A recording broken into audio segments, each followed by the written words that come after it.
আম্মা এসেছেন এবং তিনি আঘাত করছেন। সে চোখ খোলার আগে দ্রুত উঠে বসলো। চোখ খুলতে খুলতে যদি দেরি হয়ে যায়। এরপর চোখ খুলল, বোকা শোকা মুখ করে মায়ের দিকে তাকালো পরিস্থিতি বুঝতে। পদ্মজা ঠোঁট টিপে হাসছে। প্রেমা জোরে হেসে উঠল। হেমলতা তীক্ষ্ণ চোখে তাকাতেই হাসি থামিয়ে দিল। পূর্ণা ভীত কণ্ঠে বলল, আর হবে না আম্মা, সে তো প্রতিদিনই বলিস। এমন সময় ঘন মেঘে আকাশ ছেয়ে গেল। পূর্ণা প্রেমা মনে মনে খুশি হলো। আজ আর স্কুলে যেতে হবে না। বাড়ি থেকে 2 ক্রোশ দূরে স্কুল। আম্মা নিশ্চয়ই যেতে না করবেন। পূর্ণা খুশি লুকিয়ে প্রশ্ন করলো, আম্মা, মেঘ আসবে মনে হয়, যাবো স্কুলে? মেঘ কি করলো তোকে? যাবে স্কুলে। হেমলতা চলে যেতে পূর্ণা ভ্রু কুঞ্চিত করলো। থম মেরে বসে রইল। পদ্মজা তাড়া দিয়ে, বসে আছিস কেন?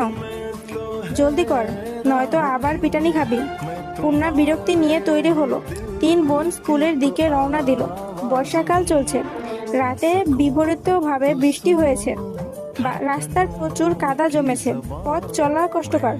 3 বোন হাতে জুতা নিয়ে পা টিপে হাঁটছে। পিছলে পড়ে বই খাতা নষ্ট হওয়ার ভয় কাজ করছে মনে।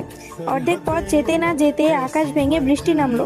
পদ্মজা পথের পাশে এসে বড় কচু পাতা ছিঁড়ে নিল 3টা। 3 বোন কচু পাতায় মাথা আড়াল করলো, কিন্তু দেহ ও বই আড়াল করা গেল না। ভিজে একাকার হয়ে যাচ্ছে। পূর্ণা বিরক্ত প্রকাশ করলো, ধ্যাত, ভিজে স্কুলে গিয়ে লাভ কি আপা? দেখ, পায়জামা হাঁটু অবধি কাদায়, আর বৃষ্টির পানি দিয়ে কি হয়েছে? পদ্মজা চিন্তিত ভঙ্গিতে বলল, বুঝতে পারছি না কি করব। স্কুলে যাব নাকি বাড়ি ফিরবো? আবার বাড়ি যাই, বলল প্রেমা। পদ্মজা ভাবলো। এরপর 2 বোনকে বলল, ভিজে তো কতবারই গেলাম, আজও যাই, সমস্যা কি? অগত্যা স্কুলে যেতেই হলো। স্কুল ছুটির আগেও বৃষ্টি পুরোপুরি থামেনি। তখন গুড়ি গুড়ি বৃষ্টি পড়ছিল।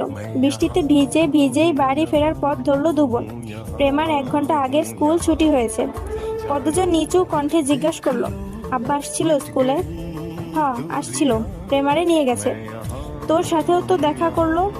পদ্মজার গলাটা করুণ শোনালো। পূর্ণার মন খারাপ হয়। আব্বা কেন তার এত ভালো আপাকে ভালোবাসেন না? পূর্ণা পড়ে যাবি, সাবধানে হাঁট। পদ্মজা সাবধান বাণী দিতে দিতে পূর্ণা ধপাস করে কাদা মাটিতে পড়লো। পদ্মজা আটকে উঠলো। পূর্ণার পা নিমেষে ব্যথায় টনটন করে ওঠে। পদ্মজা পূর্ণাকে তোলার চেষ্টা করে। পদ্মজাকে আঁকড়ে ধরেও উঠতে পারছে না পূর্ণা।